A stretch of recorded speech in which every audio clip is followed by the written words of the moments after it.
Good morning, it's Brad Langdon at MarineMax Lake Norman.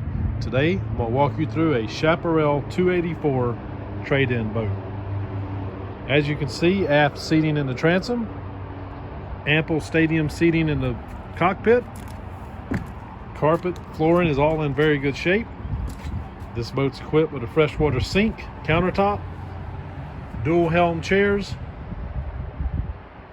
The bolsters also are power bolsters.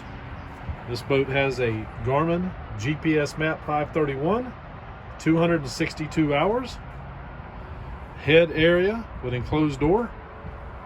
Moving forward, you can see there's ample seating up front with storage underneath all the seating.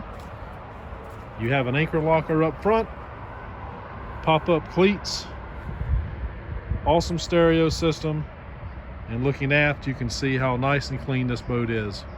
This boat is a Chaparral 284 with a tower, low hours freshwater boat.